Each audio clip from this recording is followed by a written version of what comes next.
नमस्कार दोस्तों, स्वागत है आपका A to Z स्टोरीज अद्भुत ऑफिशियल पर।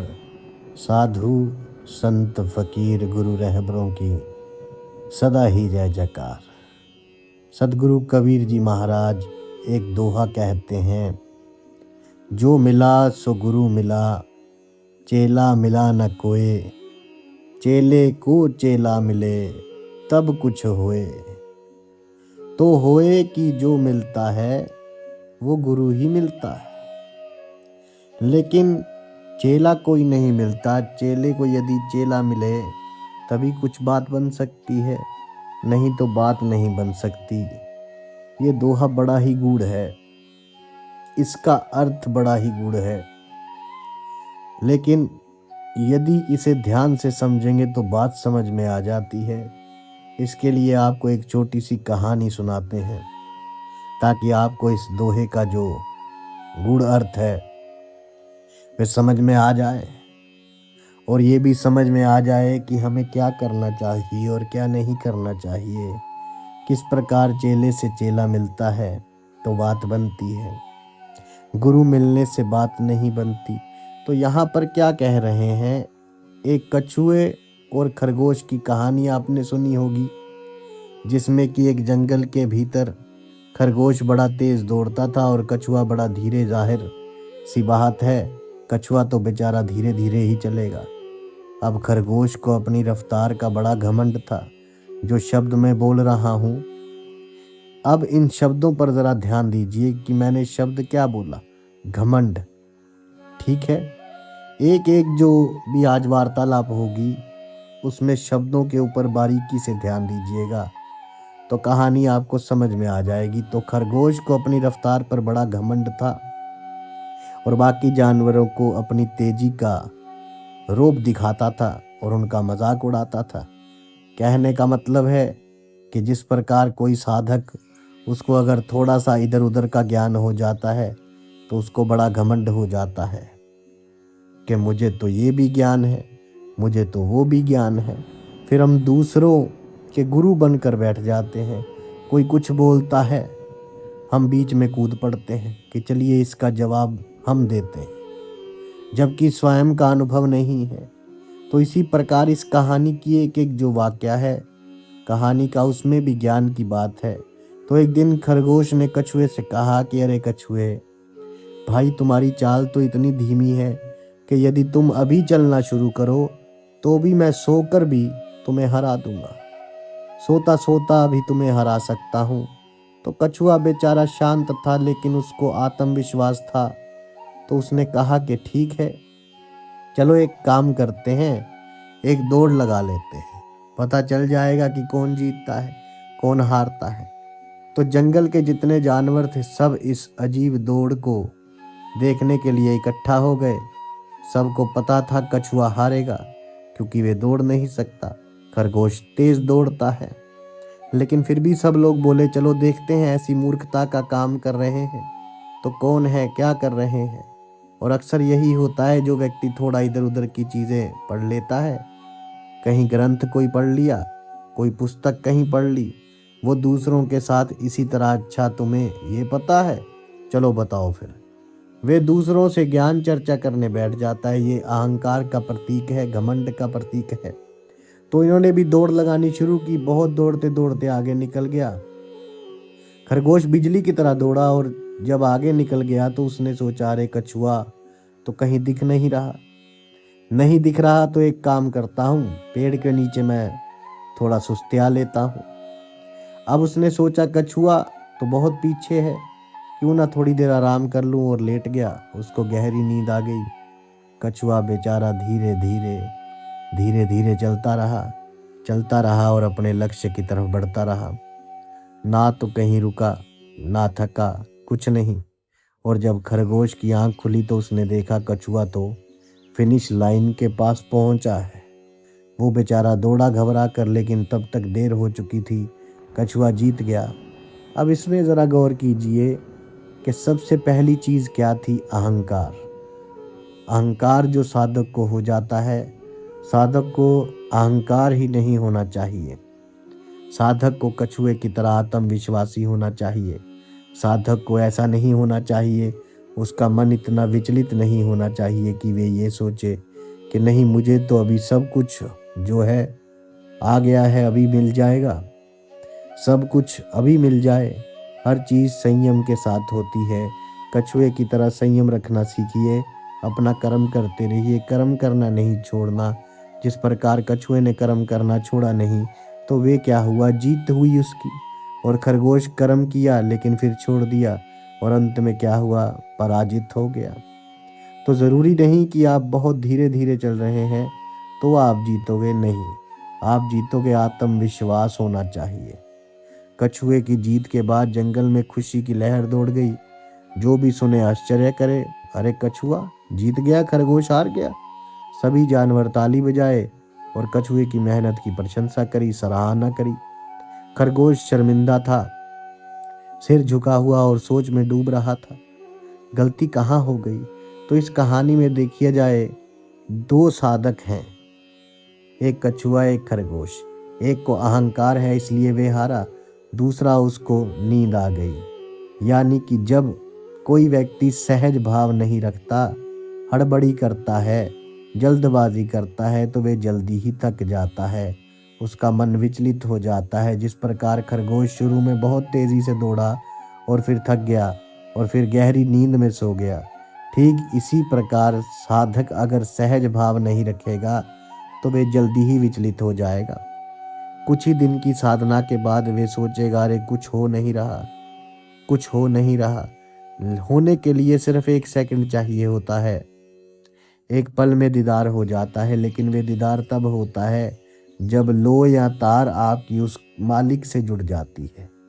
लेकिन उससे पहले तो आपको लगातार निरंतर मेहनत, तपस्या करते ही रहना पड़ता है, तभी तो तार जुड़ेगी। कोई व्यक्ति पत्थर तोड़ता है तो एक ही बार में पत्थर नहीं टूटता, उस पर सैकड़ों प्रहार किए जाते हैं। 99 प्रहार तक वे टूटा हुआ दिखाई नहीं देता, लेकिन 100वां प्रहार वो टूट जाता है। यही हाल खरगोश का था। तो जो साधक ज़्यादा जल्दबाजी करेगा वे जल्दी ही थक जाएगा और उसके बाद उसका विश्वास डगमगाने लगता है और साधना धीरे धीरे वे छोड़ देता है। और जिस व्यक्ति ने एक बार साधना छोड़ी, वो फिर बहुत ज़्यादा अज्ञान के अंधकार में जकड़ा जाता है। इस अज्ञान की बेड़ी में वे पहले से भी ज़्यादा जकड़ा जाता है। जिस प्रकार व्यक्ति कुएं से ऊपर अगर किसी रस्सी के सहारे से चढ़ रहा है और चढ़ते चढ़ते वो थक जाए और सोचे, अरे बड़ा दुख हो रहा है, बहुत देर हो गई, चढ़ा ही नहीं जा रहा, और वो छोड़ दे, तो वे फिर नीचे आकर गिरेगा, तो दोबारा चढ़ने लायक नहीं रहेगा। तो इसीलिए जल्दबाजी नहीं, साधना में साधना होनी चाहिए कछुए की तरह, जिसमें कि धैर्य हो, जिसमें आत्मविश्वास हो। सदगुरु कबीर जी महाराज साहब कहते हैं, सहजे सहजे रे मना, सहजे सब कुछ होए, माली सींचे सो घड़ा, ऋतु आए फल होए। के सहज भाव रखो, धैर्य रखो और कर्म करते रहो। ऐसा नहीं है कर्म छोड़ देना है, कर्म करते रहो। जैसे कछुआ चलता रहा लगातार, तो कर्म करते रहो, और जैसे ही ऋतु आएगी अर्थात सही समय आएगा तो आपको उसका फल अवश्य मिलेगा, अर्थात प्रभु की प्राप्ति जरूर होगी। अब कुछ दिन के बाद खरगोश फिर से गया कछुए के पास। कहानी यही खत्म नहीं हुई है, जरा सुनिए। अब कछुए से कहा कि कछुए भाई, मैं मानता हूँ कि मैं घमंडी और लापरवाह था, लेकिन क्या तुम मेरे साथ एक और दौड़ लगाओगे? इस बार मैं पूरी कोशिश करूँगा। कछुआ मुस्कुराया और बोला, ज़रूर, अगर इस बार तुम मेहनत से दौड़ोगे तो मैं भी पूरी ताकत लगाऊंगा। दौड़ शुरू हुई। सारी जो जंगल के प्राणी थे सब आए, इकट्ठे हुए, और इस बार खरगोश ने अपनी गलती नहीं दोहराई। वह लगातार दौड़ता रहा और पूरी ताकत से कछुए के आगे निकल गया, और अंत तक उसने जो रेखा थी वे रेखा पार कर ली और दौड़ जीत ली। अब यहाँ पर क्या शिक्षा मिलती है कि साधक संयम रखे, कछुए की तरह वो सही है, लेकिन यदि अनुशासन हो और अनुशासन के तहत व्यक्ति साधना करता है तो संयम से भी जल्दी वे प्राप्त कर सकता है और अपनी मुक्ति को प्राप्त कर सकता है। केवल इतना ही नहीं कि किसी व्यक्ति के भीतर अनुशासन हो गया तो ही सब कुछ है। गति और प्रतिभा दोनों महत्वपूर्ण है, प्रतिभा तो होनी ही चाहिए। जैसे कछुए के भीतर प्रतिभा थी, किसकी? दौड़ने की। लेकिन उसमें साथ साथ में अनुशासन जरूरी है। अगर अनुशासन है तो और समर्पण के साथ आप कार्य करते हैं तो सफलता तो निश्चित है। अर्थात यदि साधक साधना करता है और उस साधना में अगर तेजी है, कोई बात नहीं, लेकिन उस तेजी के कारण जो व्यवधान उत्पन्न होता है, जो थकावट होती है, उसको अगर वे पार कर जाता है, यदि वे आत्मविश्वास से लबरेज है और वे अनुशासन अपना नहीं त्यागता, चाहे वे कितना ही थके, चाहे उसका मन कितना ही भी सोने को करे, कितनी भी नींद आए, लेकिन साधक यदि अपने आप को, अपने मन को वश में करके फिर भी निरंतर कार्य में लगा रहता है, तो उसे बहुत जल्द ही साहब के दीदार हो जाते हैं, मालिक के दीदार हो जाते हैं, मुक्ति मिल जाती है। कछुआ सोच रहा था इस बार कि मैं खरगोश से हार गया, लेकिन पहली बार तो मैं जीत गया था, तो इस बार ऐसा क्या हुआ कि मैं हार गया? तो उसने खूब सोच विचार करके ये देखा कि खरगोश बहुत तेज दौड़ता है, लेकिन मैं उतनी तेज नहीं दौड़ पाता। तो मैं तैर सकता हूँ, लेकिन खरगोश खरगोश नहीं तैर पाएगा। तो इस बार वे दोबारा आया खरगोश के पास और कछुए ने कहा कि भाई खरगोश, चलो आओ एक दौड़ और करते हैं। और इस बार जब दौड़ होगी तो उसमें क्या करना है, हमें यहाँ से तो दौड़ना है नदी तक, फिर नदी पार करके आगे फिर से दौड़ना है। खरगोश बोला ठीक है, तो चलते हैं। जंगल के सभी वासी फिर आ गए कि चलो फिर से आ जाओ, दौड़ हो रही है। कछुए और खरगोश देखते हैं क्या चल रहा है इनके बीच में। दो दौड़ हो चुकी है, एक में कछुआ जीता, एक में खरगोश जीता। इस बार कौन दौड़ता है और कौन जीतता है, देखते हैं। दोनों दौड़े, जहां तक जमीन थी वहां तक खरगोश खूब तेजी से दौड़ा, लेकिन आगे नदी पर जाकर रुक गया, क्योंकि खरगोश को तैरना तो नहीं आता, वे तैर नहीं सकता था। लेकिन कछुआ धीरे धीरे आया और उसके बाद नदी पार करके आगे चला गया। नदी पार करके फिर से दौड़ना था, लेकिन खरगोश तो नदी ही पार नहीं कर पाया, तो आगे कैसे दौड़े? और कछुआ नदी पार करके धीरे धीरे आगे की दौड़ पूरी करके और विजेता हो गया, और खरगोश फिर से हार गया। तो यहाँ पर ये समझना चाहिए कि यदि दो साधक आपस में बैठकर विचार विमर्श करते हैं, ज्ञान चर्चा करते हैं, तो वे ज्ञान चर्चा दोनों की अलग अलग होती है, क्योंकि दोनों के भीतर अपना अलग अलग आत्म अनुभव है, दोनों के भीतर अपनी अलग प्रतिभा है। जिस प्रकार कछुए की प्रतिभा तैरने की है, दौड़ने की नहीं, और खरगोश की प्रतिभा दौड़ने की है, तैरने की नहीं, इसी प्रकार साधक को ये ध्यान देना चाहिए कि उसकी प्रतिभा क्या है, किस प्रकार का उसका अंतकरण है। क्या उसका अंतकरण एक साधक का है? क्या वे साधना कर सकता है बैठ के, या नहीं कर सकता? या फिर केवल भक्ति कर सकता है कि सब प्रभु के ऊपर छोड़ दो, जो प्रभु का है वे प्रभु को समर्पित, सब कुछ उस मालिक के नाम पर होने दो। मेरा मुझ में कुछ ना ही, जो कुछ है सो तेरा, तेरा तुझको सौंप दूं, क्या लागे सो मेरा। कि जो वे मालिक का है, मेरा तो कुछ भी नहीं, और मैं ये सब कुछ जो मालिक का है वे मालिक को ही सौंप रहा हूँ, तो इसमें मेरी क्या बड़ाई है। इस प्रकार से जब सब कुछ उस प्रभु को समर्पित करके भक्ति भाव में रहें, और जिस व्यक्ति के अंदर साधना की प्रतिभा है, जो बैठ के अपनी श्वासों को साध सकता है, जो अपनी आती जाती श्वासों पर नियंत्रण कर सकता है, नाम जाप के सहारे जो साधना कर सकता है, उसे ज्ञान साधना करनी चाहिए, उसे ज्ञान यज्ञ करना चाहिए। तो दोनों की प्रतिभाएं अलग अलग है। यदि कोई ये सोचे कि नहीं, मैं जो ये है ज्ञान यज्ञ के माध्यम से, ज्ञान मार्ग से उस ईश्वर को प्राप्त कर लूं, लेकिन यदि आपके भीतर वैसी प्रतिभा नहीं है तो आप कैसे प्राप्त करेंगे? यदि आप अपने मन को, अपने श्वासों को वश में नहीं कर पा रहे, मन, पवन और अपनी श्वास इनको स्थिर नहीं कर पा रहे, तो आप कैसे ज्ञान मार्ग में चल सकते हैं? इसलिए लोगों को, जितने भी भक्त हैं, उन्हें मुक्ति प्राप्त नहीं होती, क्योंकि उनको यही नहीं पता होता कि हमारी कमी कहाँ पर है, हमारा सबसे मजबूत पक्ष क्या है, क्या प्रतिभा है हमारे भीतर। प्रतिभा हर एक के अंदर होती है, लेकिन पहचानने की ज़रूरत होती है। और जो व्यक्ति ज्ञान मार्गी है, वे सोचते हैं कि हम किस पर चलें, हम चलते हैं भक्ति के मार्ग पर। तो सदगुरु कबीर जी महाराज साहब का जो मार्ग है वे सहज योग का मार्ग है, ज्ञान योग का, भक्ति योग का नहीं। और सहज योग में ज्ञान योग, भक्ति योग, ये दोनों ही आ जाते हैं। तो जो व्यक्ति भक्ति के माध्यम से चलना चाहे वे भी उसको अपना सकता है, जो ज्ञान योग के माध्यम से चलना चाहे वे भी उसको अपना सकता है। जो कर्म योग के माध्यम से चलना चाहे वे भी उसको अपना सकता है। कबीर जी महाराज ने इन तीनों को मिलाकर सहज योग बना दिया। तो आप लोग पहले स्वयं के भीतर झांके और देखिए कि आप ज्ञान पर चल सकते हैं या आप भक्ति मार्ग में चल सकते हैं या कर्म योग में चल सकते हैं। कर्म योग होता है जब संसार का जो व्यवहारिक कर्म है, व्यक्ति ये कर्म उस परमात्मा के नाम पर करता है, उसे कहते हैं कर्म योग। तो ये सारी चीज़ें जाने बिना आपकी भक्ति निष्फल रह जाती है, क्योंकि आप ना इधर के रहते हैं ना उधर के, दुविधा में दो गए माया मिली ना राम। बहुत से लोगों के भीतर क्या होता है कि बोले जी हमको तो हमारे मन में तो अपने आप राम राम आ जाता है, हम ओम सोहम नहीं जप पाते। जब मेरे से ये प्रश्न पूछा जाता है मेरे पास, तो मैं यही कहता हूँ कि ठीक है आप राम राम जपिए, क्योंकि जिसकी जो प्रतिभा है वही भीतर से बाहर निकलेगी और व्यक्ति को उसी तरीके से ही चलना होगा। क्योंकि यही साधु संतों ने भी कहा है कि जैसी प्रतिभा होगी वही बाहर निकलेगी। तो वही मैं आपको बता देता हूँ। तो जो जिस स्तर पर का ज्ञान जिसके पास है वे उसी स्तर से ही आगे बढ़ सकता है। दोनों ही मार्ग अच्छे हैं, लेकिन अपनी प्रतिभा का पता होना चाहिए। तो खरगोश और कछुए की इस कहानी में तीसरी शिक्षा क्या होती है कि हर एक की अपनी खासियत अपनी प्रतिभा होती है और सही स्थिति में हर कोई विजेता बन सकता है और विपरीत स्थिति में नहीं बनेगा। तो पहले अपनी अनुकूल स्थिति देखो और फिर विजेता बनो। अब दोनों जानवरों को तो ये समझ में आ गया था कि प्रतिस्पर्धा से ज़्यादा क्या है ज़रूरी, अब है सहयोग। ध्यान से समझिए, जो कबीर साहब का जो दोहा था, जो जो मिले सो गुरु मिले, चेला मिले ना कोई, चेले को चेला मिले तब कछु हुई।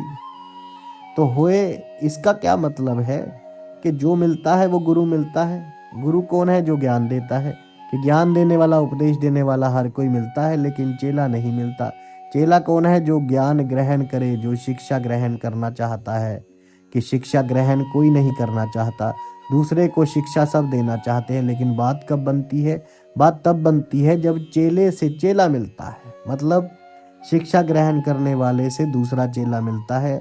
अगर दोनों ही शिक्षा ग्रहण कर सकते हैं तो एक दूसरे के सहयोग से दोनों पार हो सकते हैं, दोनों एक दूसरे के गुरु और एक दूसरे के शिष्य हो सकते हैं। तो ये सदगुरु कबीर जी महाराज साहब का यहाँ कहने का गूढ़ अर्थ है।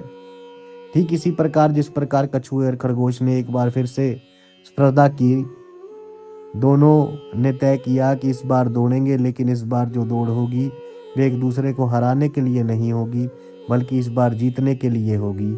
कछुए ने कहा कि ठीक है। तो जहाँ तक मैदानी इलाका था वहाँ पर खरगोश ने कछुए को अपनी पीठ पर बैठाया और वहाँ से दौड़ लगानी शुरू करी। और जहाँ पर नदी आई वहाँ पर कछुए ने खरगोश को अपनी पीठ पर बैठाया और फिर तैर कर दोनों पार हो गए। और फिर खरगोश ने वापस कछुए को अपनी पीठ पर बैठाया और आगे का जो मैदानी इलाका था उसे पार करा और सीमा पार दोनों कर गए। सभी जानवर बड़े हैरान थे कि कम समय में दोनों ही यहाँ पहुँच गए, किस प्रकार कछुआ आया होगा। तो ये सहयोग के कारण, तो जो व्यक्ति ज्ञान मार्ग में है, यदि उसे कोई ऐसा व्यक्ति मिलता है जो भक्ति मार्ग में है या कर्म योग में है, उसे उसकी सहायता करनी चाहिए। उसे बताना चाहिए कि ज्ञान योग में किस प्रकार से व्यक्ति आगे बढ़ सकता है। यदि कोई भक्ति मार्ग में आगे बढ़ना चाहता है और भक्ति मार्ग वाले से कुछ पूछता है तो उसका मार्गदर्शन करना चाहिए, लेकिन पहले प्रतिभा जरूरी है। सहयोग तो आप तब करेंगे जब प्रतिभा पता होगी, तो एक दूसरे के सहयोग से बात बन सकती है। यही सदगुरु कबीर जी महाराज साहब इस दोहे में कहना चाह रहे थे। जिस प्रकार खरगोश और कछुए ने आपसी सहयोग से प्रतिस्पर्धा में विजय प्राप्त करी, लक्ष्य को प्राप्त किया, इसी प्रकार एक दूसरे का साथ देते हुए जहाँ पर भी भटकाव आए, एक साधक दूसरे को सहारा दे, उसको भटकने से रोके, उसकी सही राह दिखाए, बताए कि आप भटक रहे हो, कि आप जो है इस तरफ नहीं इस तरफ इस रास्ते पर चलिए, तो ही धीरे धीरे जो है आप अपने लक्ष्य तक पहुंच पाएंगे। यदि फिर सब अलग अलग चलेंगे तो कोई मार्गदर्शन करने वाला तो रहेगा नहीं। इसलिए सदगुरु कबीर जी महाराज साहब जी रामानंद जी को अपना गुरु धारण जरूर किया उन्होंने, किंतु दोनों परस्पर ज्ञान चर्चा करते, संवाद करते रहते थे। बार बार आपने सुना होगा कि संत रविदास जी और संत कबीर साहब जी दोनों का आपस में ज्ञान संवाद होता था क्यों होता था ये सब? इसलिए ताकि अपना अनुभव बांटें, और जब अपना अनुभव बांटते हैं तो पता लगता है कि हम कहाँ पहुँचे और क्या हमें करना है, क्या गलती हमने कर दी। जब तक हम अपना अनुभव ही नहीं बांटेंगे तो कैसे आगे बढ़ पाएंगे? दूसरे को अनुभव नहीं सुनेंगे तो कैसे पता लगेगा कि हम सही हैं या गलत? किस प्रकार हमारी शंकाओं का निराकरण होगा जो है, और किस तरह हमारे शंकाओं का निवारण होगा? तो इसलिए अनुभव ज़रूर बांटिए, एक दूसरे का सहयोग कीजिए। यही अंतिम और चौथी सीख थी इस कहानी की। और क्योंकि फिर दोनों की खूबियां एक साथ हो जाती हैं जब प्रतिस्पर्धा होती है, तो एकता में शक्ति है, एकता में बल है। ये कहानी कब से सुनते आ रहे हैं, तो साधना में भी वही एकता कार्य आती है, काम में आती है, सहयोग काम में आता है। तो आत्मविश्वास है, वे काम में आता है, आपकी प्रतिभा काम में आती है, और अनुशासन जो है सबसे अधिक काम में आता है। अनुशासन तो नाम सुमिरन करते रहिए प्रभु का, अपनी प्रतिभा को पहचानिए कि आप भक्ति मार्ग में नाम सुमिरन करना चाहते हैं या ज्ञान मार्ग में, तो वो मालिक तो सबका कल्याण करेंगे। साधु संत फकीर गुरु रहबरों की सदा ही जय जयकार। आप सबके भीतर बसे उस परमात्मा को मेरा प्रणाम स्वीकार कीजिए। धन्यवाद। सत्य साहेब।